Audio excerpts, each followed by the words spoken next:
Hey, Jamie here, and welcome to Module 5, Strategic Positioning, Part 1, Target Audience Research. And Module 5 is our first full module on professionals. So Modules 1 through 4 were primarily focused on life and strategic planning as well as more philosophy-based.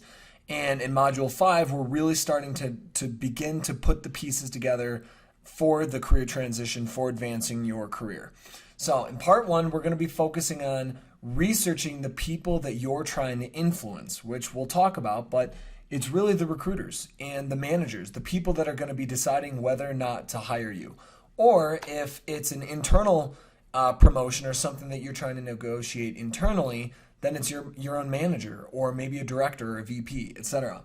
So in Part 1, we're going to understand who your target audience is and what they want, understand how to go about researching your target audience, and then understanding how to analyze and extract what is most important to your target audience. So I always start by asking, how do you get people to stop and listen to you? And take a couple seconds and think about that. How would you get any random person to stop and listen to you? So now let's say that you are in the middle of Grand Central Station in New York City, and there are hundreds of people bustling about, and you need to get everyone to stop and listen to you. Or a couple people to stop and listen to you. What would you say? So maybe some of the things that popped into your head, as many people have said before, but some people have said, well, I would yell fire. And I ask, all right, well, would they really stop and listen to you, or would everyone start running?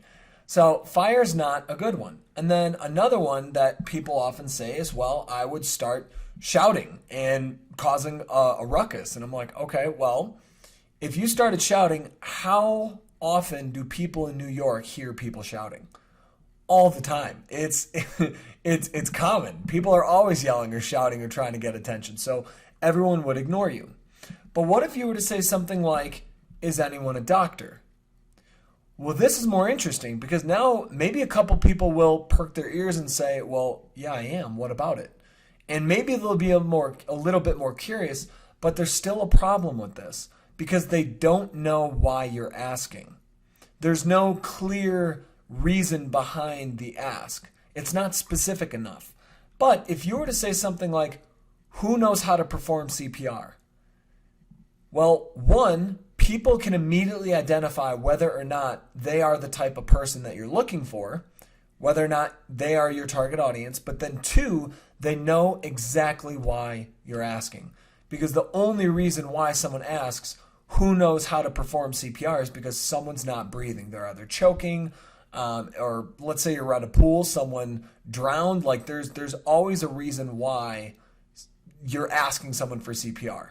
So, and who knows, there are people who are not doctors that are certified in CPR. So maybe someone is walking by, and if you had asked, is anyone a doctor, because you needed somebody who knows CPR, well, maybe that person would have kept walking because they're not a doctor, but they know CPR, which is specifically what you're looking for.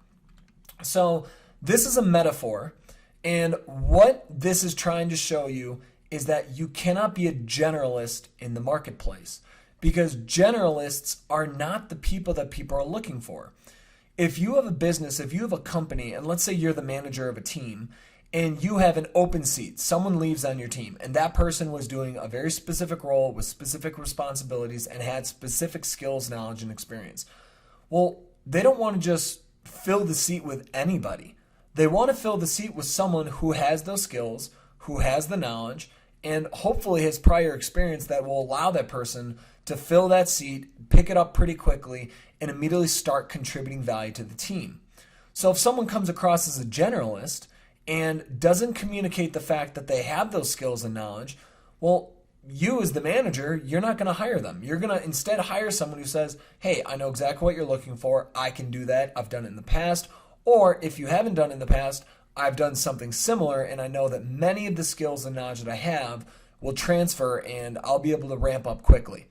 So you don't want to be a generalist. Instead, you must be a specialist with specific skills, knowledge, and experience for a specific problem or opportunity. Now, if you remember from Module 1 where we talked about creativity and the idea that cross-pollinating knowledge areas, that is different from this. So think of this as sales. How do you sell yourself? How do you market yourself? When you market yourself, you want to have a very clear, direct specialist message. But in terms of your own personal development, expanding your mind, understanding things, becoming more valuable to the marketplace through studying and learning different skills and knowledge areas and cross-pollinating things for creative ideas, that's your own personal value. That does not have to do with strategic positioning, because you still do want to learn other things, and I want to be very clear about that. But in terms of how you market yourself as a business to the job market, to interviewers, to recruiters, to managers, is you want to be very focused in your messaging, because, and we'll talk about this, they're looking for very specific things. And they want someone who can solve a specific problem or a specific opportunity on their team. So, as I just said, companies are searching for a specific type of professional for every role. So on the buy side, if you remember, there are companies, and those companies are going to have open seats or opportunities for people where they need top human talent like you in order to fill those seats and contribute value to the company. And then you, on the sell side, you are a service provider. And you must know exactly what these recruiters and hiring managers desire for the target position. And the reason you need to know that is you need to know what to be communicating, what sales message, what personal brand to be communicating to the marketplace, to them. And once you know their desires, you sell your ability to fulfill those desires and solve the problems. Never, ever, ever forget that you must sell your services.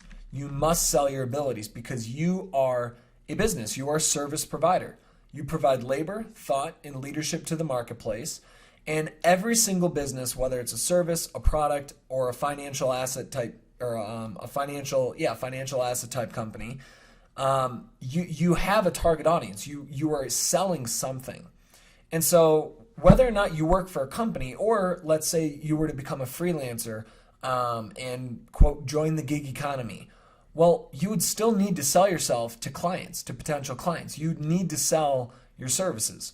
And in order to get a job at a company, you need to do the exact same thing. You need to sell. You got to sell your ability that I can do these roles, the responsibilities for this role. I have the skills and knowledge that you're looking for.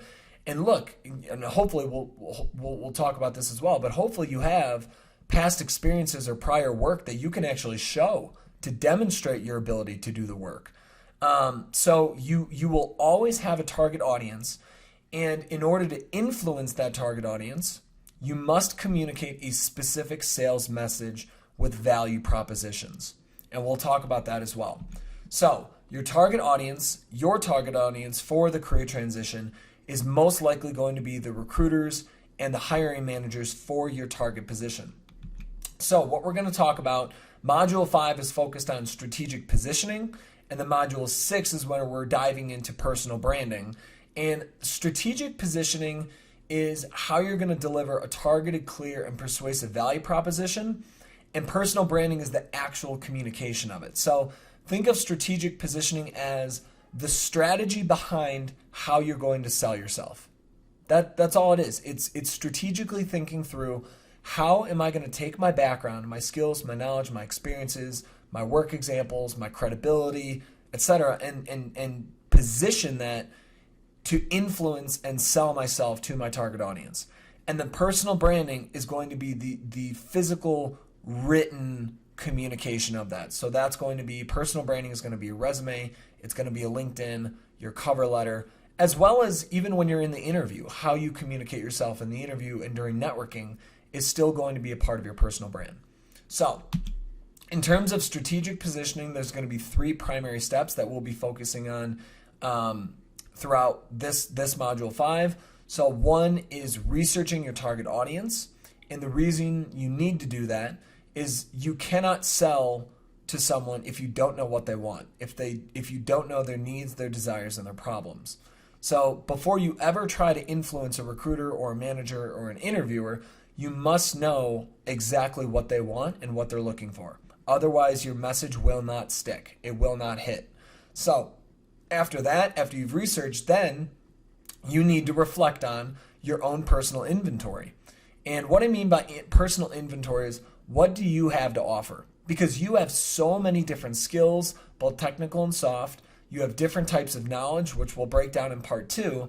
You have different types of experiences, responsibilities, achievements, and credibility. So all these potential great things to tell your target audience. And so the very first thing that we want to do, the second thing after you've done your research is ask yourself, well, what do I have available? What do I have to offer? And then once we've done the research on what your target audience wants, needs, and desires, and you've thought through your personal inventory, all the potential things that you have to offer or sell, then the third is deciding, okay, what are my strongest value propositions based on my background and credibility, my background and abilities? How could I position what I have to offer in the most influential way in order to influence my target audience? You're creating a bridge between what they want and what you have to offer, and you're selling yourself as the solution. So in part 1, we're going to talk about target audience research, and then in part 2, we're going to talk about personal inventory, and in part 3, we're going to break down how to think through positioning yourself to your target audience.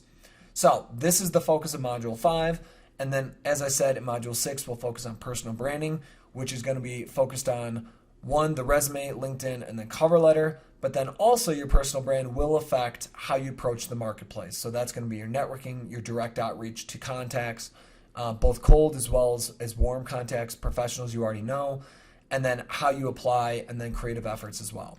So now let's dive into specifically researching your target audience. So for researching your target audience, there's going to be 4 main steps. First, you need to understand the recruiters and hiring managers' desires for your target position. After we understand exactly what they're looking for, we then want to highlight, and I'll show you how to do that, but then you're going to analyze, extract, and organize that information so you can actually use it, so you can think through it, analyze it, and then make a decision based on it. Then the third thing that we're going to do is you'll take the job description and actually put it into a word visualizer that counts frequency of words, and then that way you can do a double check for any keywords that you believe are most important. That, okay, when I'm doing a double check for my resume or my LinkedIn, these are several of the words I know for sure I need to be including, and I'll show you how to do that. And then lastly, summarizing your target audience's most important needs and desires based on all the research and now the deep understanding that you have for your target position. So step 1 is understanding the recruiters and the hiring manager's desires for your target position. So the first worksheet that you're going to have is this. So target position research worksheet. And you can see here I've included instructions. So find 15 job descriptions for your target position, ideally from target companies, but reputable, well-known companies are fine, and copy and paste their job descriptions onto the following pages along with their details. So the very first thing you do is find 15 job descriptions for your target position. Now, ideally, you can go to your target companies, and if they have positions open, copy and paste those job descriptions. However, not all of your target companies are going to have job descriptions or open positions. That's okay. Remember, all we're trying to do is understand what your target audience wants. And as long as you're looking at job descriptions for the same type of position at different companies, and ideally you want to shoot for well-known, reputable Fortune 500 companies because they've been doing very structured long-term processes, so they know exactly what they're looking for that target position. So you just need to find a good, solid, reputable company that has a job description for your target position. You're going to find 15 of them in different sources that you can find them: LinkedIn, Indeed, Monster, ZipRecruiter, Glassdoor, Career Builder. If you Google search, I mean, there's so many different ways to find these job descriptions. So once you have a job description, then you're going to, and I recommend bucketing too. So chunking all of this. So the very first thing I would do is find all 15 job descriptions. Just find all 15, copy and paste them in. And where you're going to be copying and pasting them in is I've done an example down here. So I copied, so I had gone to Indeed, and for example, there was a global equities investment analyst for Citadel out of Chicago.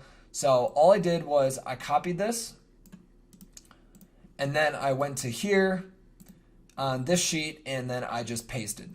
So, and you can see if you scroll down, well, that should be like that. Boom. So you can see job description number 2, company title, position title, link. So you would fill in that information, and then you just want to copy there. So, and then you just paste. So that's what I did above here.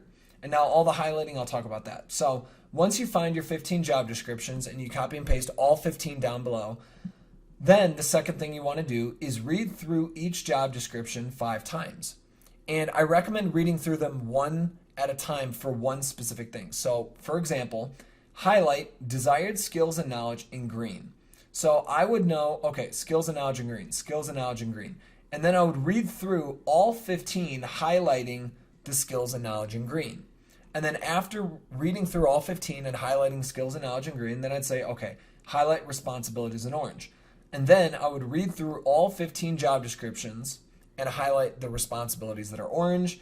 And then I would do the exact same things for key phrases, requirements, and preferred.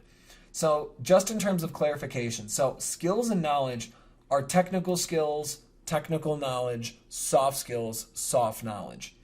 And this is pretty most people understand skills and knowledge, but as examples where I highlighted down here, sometimes you'll be reading through these job descriptions, and in terms of responsibilities, most job descriptions will flat out break down, here are the responsibilities for this position.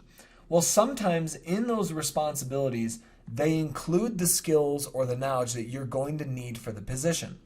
So for example, this bullet point where it said conduct deep fundamental bottoms-up analysis and actively manage a subsector of about 30 to 50 industry names. Well, I know that a fundamental bottoms-up analysis is a type of skill and a knowledge, because you need to know fundamental analysis versus technical analysis. Fundamental analysis is a type of knowledge, so they're looking for someone who understands fundamental analysis. So I highlighted that as a skills and knowledge as opposed to only a requirement. I'm sorry, a responsibility. And then also, further down here, when I read through, it said build models for new names introduced into core coverage universe. Well, building models is a skill. So I highlighted that in green. So now you have responsibilities. So that's what you'll actually be doing in the position. So if you start day 1, in the first 30 days, what are you going to begin doing?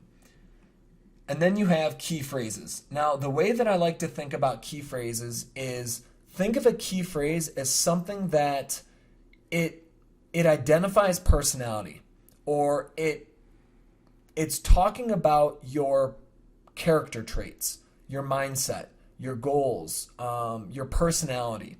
So it's very soft. It's very it's describing your own personality. And so I've highlighted examples in here. So you can see this first part, investment analysis work closely with portfolio managers to generate, research, and implement investment ideas. Well, I know that's responsibility. So I highlighted that responsibilities.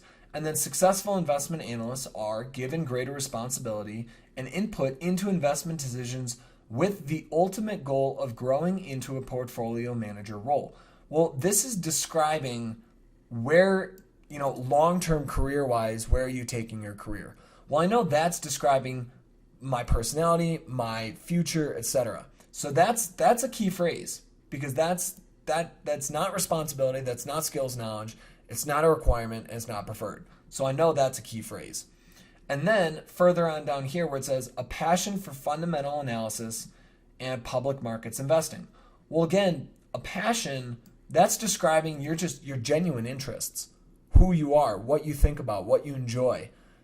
So again, that's a key phrase. And then also, strong attention to detail. Well, that's not really a skill, and it's not really knowledge. It's do you or do you not pay strong attention to detail?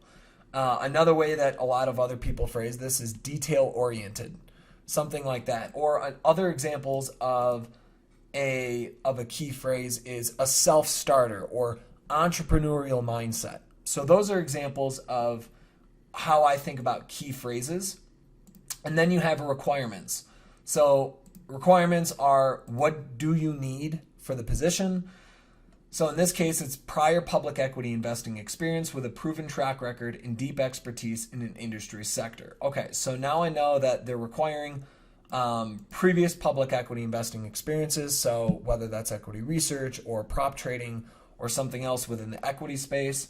And then also deep expertise in an industry sector, as well as a proven track record. So there's really kind of 3 requirements built into that one sentence. And then you also have bachelor's degree, advanced degree, or equivalent experience. So they're looking for someone with a degree. But now notice that they also said preferably in finance, economics, engineering, and or computer science. So that means that they're still willing to look at somebody who doesn't have these focus points, these concentrations for their degrees, but they do prefer it. And so that's why preferred is in blue. So other examples, and I'm just using finance here as the example for this video, every industry, every type of position, there's usually some type of preference that the company has. Even if that just means, preferably you already have experience with a type of software.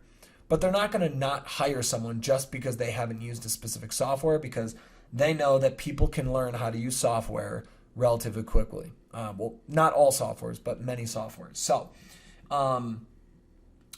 this is an example of how you're going to read through and highlight these 5 different categories. So skills and knowledge, responsibilities, key phrases, requirements, and preferred. So now, after you've thoroughly read, analyzed, highlighted, and understood these 15 job descriptions, you then want to begin extracting and bucketing the information into your target position info spreadsheet. So you're going to do this with 15 job descriptions. And then, once you've done that, then you want to move on to step 2, which is analyzing, extracting, and organizing the information that you just highlighted so that you can actually process and look at everything all at once, process it, and then make decisions and judgment calls based on it.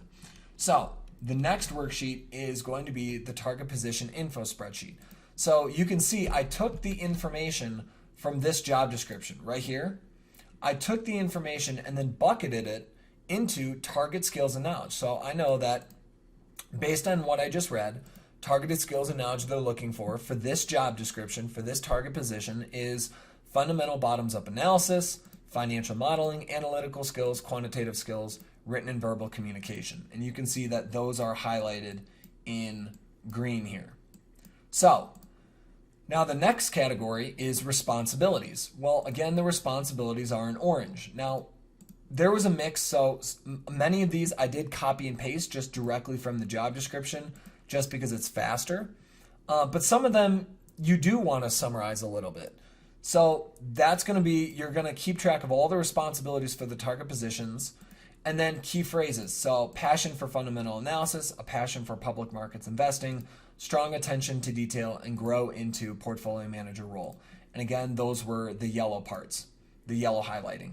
And then requirements, bachelor's degree, public equity investing experience, proven track record, and deep expertise in an industry sector. Those were the red highlights. And then you have the preferred, and that was the baby blue highlighting. So when you have 15 job descriptions, what you're going to find is many of the target skills and knowledge will overlap. So as you get to, call it job description 5 or 7 or 10 or even 15, always, you still want to highlight everything. You still want to go through all 15 and do the highlighting and do the analysis.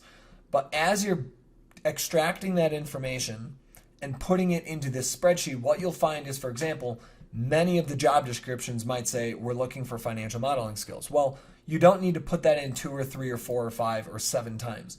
Just, it's already in there once, that's enough.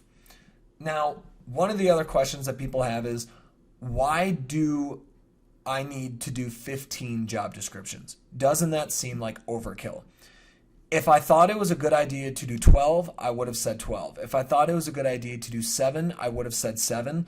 The reason I did 15 is when you go through these 15 job descriptions, and you read through them 5 times each, and you do the highlighting, and you focus while reading and say, okay, is this a skill or knowledge? Is this a requirement? Is this a key phrase? Is this a preferred, etc.?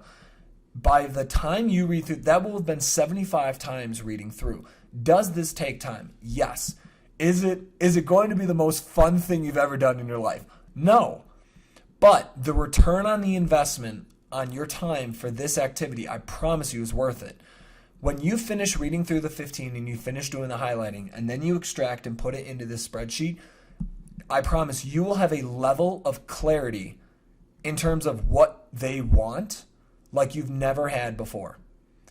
And most people, the reason they do not communicate well in interviews, why their resume is off, why their LinkedIn's off, why their networking is off, why their story's off, why their responses in terms of their previous experiences and talking about how their previous experiences are relevant to the position that they're interviewing for, the reason so many people struggle with this process is because they don't know what their target audience wants. And so that's why reading through these 15, you're going to come away with it and go, oh my God, I know exactly what they want. And that clarity is powerful, because then you can start to not only craft significantly better marketing material and a personal brand, but when you go in for the interview, you will naturally adjust all of your responses because you know what they want. And so as an example here that I love to give is, let's say that let's say you're a guy and you ask a girl out for a date. Well, or either way, you're a girl asking a guy out for a date, or a guy asks you out for a date, or you're a guy asking a girl out for a date. Now, let's say that you're about to go on the date, and there's 2 different options. One is you get to speak to your date's best friend for 30 minutes before the date, or 2, you go in blind and you don't know anything about the other person other than their name, and you're going to meet hopefully learn a lot more on the date.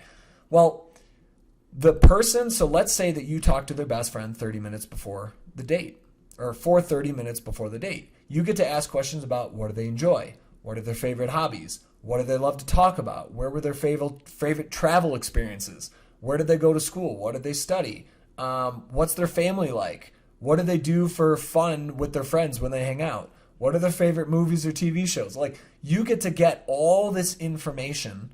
And then when you go on the date, well, you're naturally going to have a much better conversation because you know what questions to ask. You know what they love to talk about. You know what you share in common. And so you can bring up topics and then bond over them. So the more information you have, the better dialogue you can have with whoever it is you're speaking to. And so a lot of people are kind of in that second boat for that date example where they go in blind and don't really know what to talk about. And they're not very good at asking questions. And then, after an hour or so, they're like, well, all right, well, it was okay, but I didn't really feel a connection there. A lot of people, interviewing is very similar to dating in so many ways. And a lot of people go into interviews blind. They don't know what their target audience wants. So I can't stress enough, yes, I know this is not the most, incredibly fun thing in the world to do, but it's so important. It's so important, and I can't reiterate that enough. So then the second part, as we just talked about, is putting in the information into the spreadsheet. So now once you've done that, then the third part is you want to analyze keywords or language within the job descriptions. Now, is this a perfect science? No.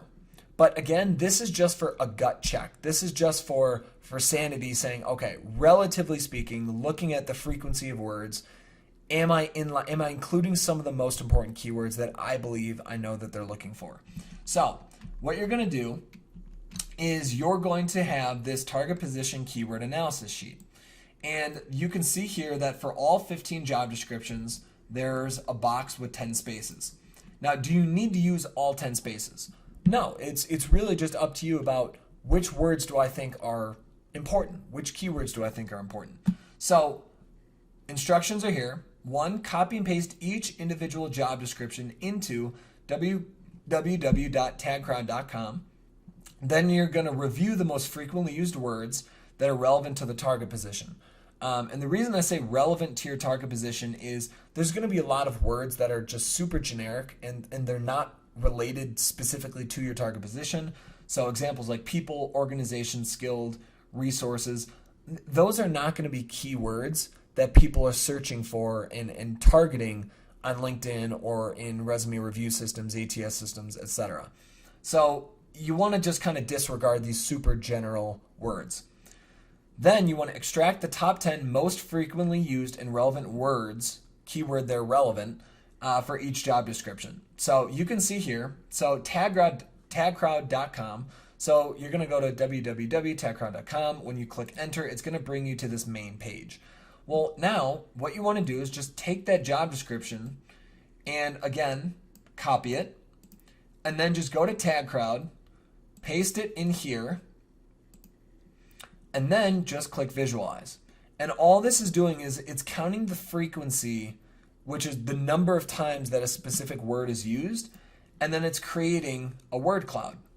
And so you can just kind of run through this word cloud and say, all right, which words specifically are important and relevant to my target position, to this target position that I'm trying to find keywords for, to make sure I'm in line with some of the most important words that they're using. So after I did this, then what I did was I took those words and I put 10 of them here that I thought were important. So just kind of looking through this. So if I were to look at the word closely, is that going to help me with a keyword? No. Or deep, or degree, or detail. Like some of these, like these are very, very broad and very general, so they're not going to help me. But investment, well, I know that's related because that's specific to this type of position. I know portfolio is related because that's specific to this position. Public, because that's relating to public investments. And I know research is probably pretty important. I know models is important for financial modeling. Sector could be important. So these are the words that are much more specifically tailored to the target position itself. So those are, and I just included 10 here, which are some that I put in that I believed were relevant for this position. So this is just an example of how to go about using tagcrowd.com and then getting a general feel for important keywords that are scattered throughout the job description. So once you do that, then the last part you're going to do is summarize your target audience's most important needs and desires.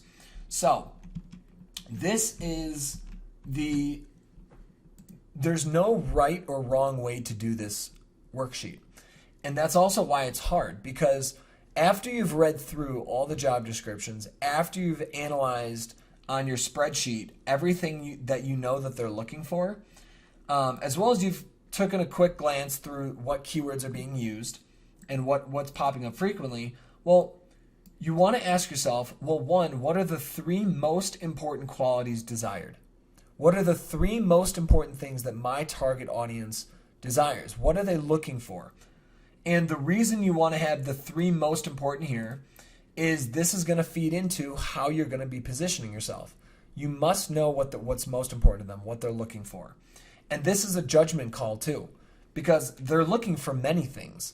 But after you've read through 15 job descriptions, 75 times total, you've highlighted and analyzed and extracted and thought through and understood what they're looking for, you should be able to make a judgment call and say, I believe they're looking for these 3 things. These are the most important 3 things that they're looking for. Again, that's your judgment call. Then step 2 is asking, all right, what are other patterns or similarities that I found between the job descriptions? And this could be anything from skills and knowledge to different requirements to different types of responsibilities that are consistent across all the job descriptions. And then step 3 is what are the most important requirements that they're looking for? Step 4, what are the most important responsibilities for your target position? And then step 5 is, again, most important skills, knowledge, experience, credibility, desired, and preferred. So this is just you thinking through, okay, other than these 3 most important things, what are several other things that are most important and most desired by my target audience? And these are other important preferences that your audience, whether that's your interviewer, manager, or recruiter, you know they're looking for these things. So these are the worksheets that you're going to have for working through and researching and analyzing your target audience. So again, your first one is the target position research worksheet, where you're taking the 15 job descriptions, pasting all 15 in, and then highlighting through the 5 different areas of information. Once you finish the highlighting and the reading, then you're going to be taking and extracting all that information and organizing it into these 5 different buckets. Then you're going to do the keyword analysis and looking for frequently used important words within the different job descriptions. And you're going to be using Tag Crowd for that.